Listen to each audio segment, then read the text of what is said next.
Good morning, welcome back. It is Monday, as always. It is Mailbag Monday, or at least I shouldn't say always, for the next several weeks. Mailbag Monday till we run out of hero cards. We're going to show you 20 NASCAR racing hero cards. But in relationship to yesterday's video, Nick B pointed out in the comments the Martin Truex Jr. 2017 Torque Relic card is numbered. I couldn't see the number, so I appreciate I appreciate Nick pointing that out for me. The number is hidden in the camo. So Bass Pro has some really good camo because you hide the numbers on closer inspection of the number. Dun dun dun. It is 78 out of 499. So not only championship year race relic, but door number race relic. So thanks again, Nick B, pointing that out, as I did not see that. I really appreciate all the viewers that point things out to me, so that way it'll help me be a little more aware and cognizant of small little items like that. So now I'll know in the future when I get that particular type of a relic where to maybe look for the number. I'll look for it on the back, look for it on the front. I didn't see it, but thank you again, Nick, for that. Really, really appreciate that. So anyway, let's get rolling here with our 20 NASCAR hero cards. We're going to start in 1997 in the Busch Series. Roush Racing, Jeff Burton, his track gear Ford. It's a very dominant car. I'm going to look at that photo again because that looks, and maybe it's just the angle and the colors and so forth, but that car looks photoshopped in there. Maybe we're just so used to seeing photoshops done so realistically today, but be that as it may, that was a very, very dominant car back in the day. Not sure exactly the year on this one. It says 1991, and if that is correct, and by all means it looks correct, this would be the first year as an owner-driver for Darrell Waltrip of the Western Auto Chevrolet. And I can see, he's got Delco and Exxon and Superflow. Those were a few associates, vendor sponsors as well, but a few associates that he would have carried over from Hendrick. And it's actually a postcard as well. So we're going to fast forward all the way to, I'm going to say it's 2022 or 2023. I don't see a year on this. Cup Series, Bubba Wallace with Embrace, Home Loans, and Wider Path Home. So there's a little information. There's a QR code you can scan in case, I guess, you want to get some more information about their products and services. Now we go back to the Truck Series. And looking for a year on this one as well. Probably 2000 is going to be my best bet, because that's the last year I see on anything on the back. Mike Wallace. Of course, Mike would win the season opener at Daytona that year, driving for Jimmy Smith and Ultra Wheels Team ASE. Of course, that race more famously known for that horrible crash with Jeff Bodine. 1997 Cup Series. Bill Elliott. This is probably one of the best paint jobs a McDonald's car ever had, as they're pretty bland as far as paint schemes, all the McDonald's ones over the years. They've gotten a little bit better. I kind of like the ones that are painted up now. The one that Bubba's had the last couple years that has painted up like a French fry box, kind of has that yellow and white stripes. But just the livery doesn't allow you, the paint schemes don't allow you to be very creative, but that was probably the best one of that era. This is going to be 1995 Cup Series for Junior Johnson, Loy Allen. Here you see the memorial crest for Alan Koike, Mark Brooks, Charlie Campbell, and Dan Duncan, the 4 people lost in that plane crash in 1993. But the Hooters car, Hooters sponsorship, Loy Allen got after Alan Koike perished. But there you see some information on the back. Loy only ran for this car for a handful of races. He got released. They put Hut Strickland in the car for a race or two. He did not qualify, and then they ended up putting Elton Sawyer in for pretty much the rest of the year. I think there was a couple races Elton couldn't run because of the Busch Series. But then David Blair purchased that team near the end of the year. And it raced most of 96, parts of 97, and then shut down. Excuse me. Go back to 1997 and the Truck Series. And this is, they really don't have a driver listed, but the Ortho team, Hardy Motorsports. I don't know if that's Charles Hardy. Yeah, Charles Hardy. So that was the original co-owner with Bill Elliott in the 94 car. We still stay in the truck series here in 2000 for Brevac Racing. Bob Brevac, the owner, longtime ARCA competitor. There's some history of Brevac Racing, and there's the Craftsman truck schedule for the year 2000. Now we go back to the Busch Series in 2004. This is Braun Racing with David Stremme. It still has the little coupon, $2 off Trim Spa. Not sure what Trim Spa was, but I'm sure this thing will give us a little ephedra free. So it's some kind of dietary supplement that was probably available at GNC. Of course, that was the time where ephedra was, you had like Stacker 2 and YJ Stinger and some of those other weight loss and formulas and such. They had the ephedra in it and apparently had some horrible side effects. 1996, Jeff Bodine, QVC Racing in the Cup Series.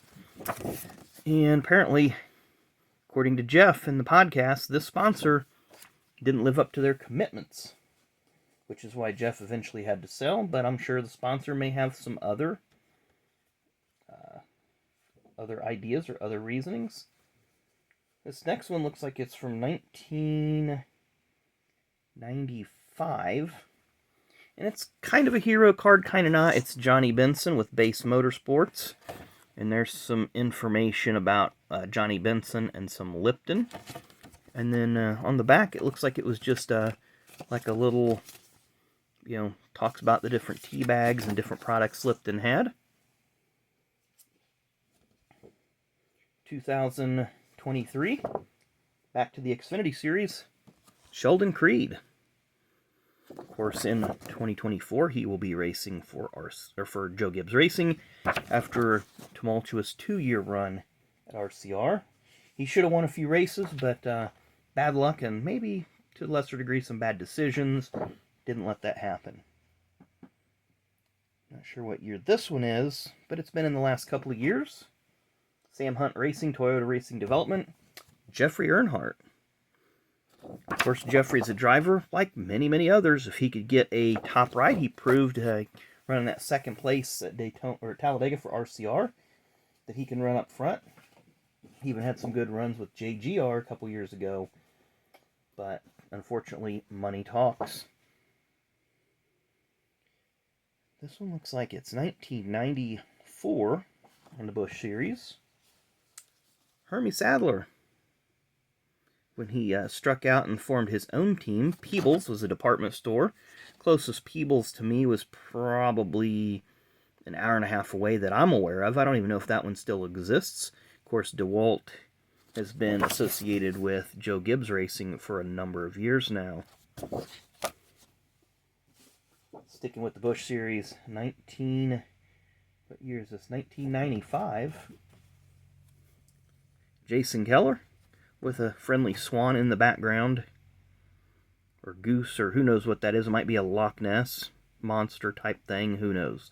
But Jason Keller, this was probably taken at a local park, maybe a golf course, not sure where. But KEL Racing. Jason was recently featured on the Scene Vault podcast, and I believe it was about 3 episodes long. I recommend you go back and listen to that, because I really like for NASCAR fans who have been around for a while, they know who Jason Keller is. For people who have been NASCAR fans, say in the last 10 or 15 years, don't know who Jason Keller is, go back and listen to those episodes, because you can learn a lot. Next up, excuse me. Next up, what year is this one from? Looks like 2000. I don't know. They're not giving me a year on it. But I'm going to say it's 2015, 16, 17, thereabouts. AJ Allmendinger with JTG Doherty Racing. On the back, you have the owners. Brad Doherty, NBA Hall of Famer, and Jody and Tad Geschechter, now Daytona 500 winners. A few more to go. 2006, back to the Busch Series. I believe this is Bruco Motorsports. Michael Waltrip and Kenny Schrader. I don't really remember this because it was a time in my life where I was working 90 hours a week and I didn't get to consume much racing, if any at all. But there's some information about Michael and Kenny. They may not even remember they drove that car. We have a few more to go. 1998 in the Cup Series. Michael Waltrip, his last year at the Wood Brothers. He won the All-Star race in 96, and other than that, there wasn't a lot to write home about for Michael with pairing with the Wood Brothers. He'd drive for Jimmy Smith for a couple years before getting his big opportunity at DEI. Looks like we got 2023 Truck Series. Tyler Ankrum. Now, I think he's switching teams again. I read where he was switching teams, but there's so many moving pieces in the top 3 divisions, it's honestly hard to keep up. So I know he'll be in the Truck Series. He'll probably have that Leuna sponsorship, and we'll probably see him in Victory Lane sometime soon, I hope. And our final card, looking for the year on this one. It's got to be 2022 because the driver's on it. And I'm not seeing a year on it, but 2022, 2021, or thereabouts. A really cool Stewart Haas Racing. So you got Cole Custer, Chase Briscoe, Tony Stewart, Kevin Harvick, and Eric Almirola. Of course, heading into the 2024 season, only Chase Briscoe is part of this Cup lineup, as Cole Custer is an Xfinity and is the defending Xfinity Series champion. And then I like on the back of this, has all their logos, I guess, for lack of a better term. Their spouses, their children, their residents, so on and so forth. Looks like they're all in North Carolina. But look, they come from all, Harvick and Custer come from California, Almirola from Tampa, Florida. Chase Briscoe, probably an hour and a half, 2 hours from me here in Mitchell, Indiana. I've never been down there. I want to go just to see the town. It's a really, really small town from what I understand. I think it'll be cool just to kind of go down there and check things out. I have been to Tony's hometowns of Rushville and Columbus. They as well are fairly small in terms of city-town structure. They got your Walmarts, they got your plenty of places to eat. The school systems seem pretty decent, but they're not like a sprawling metropolis like the Charlotte area or Atlanta or wherever you may be at that you associate a big city. Excuse me. Thanks again, Nick B, for the heads up on that Martin Truex Jr. card. I'm going to put that with my special numbered cards, because I got a little box that I'm putting the low number and the door number cards in. And then we'll call it a day, let you guys get on your Monday, and we'll be back at noon for Fast Packs and another pack of 1991 Pro Set Racing. So thanks for watching, and we'll see you at noon.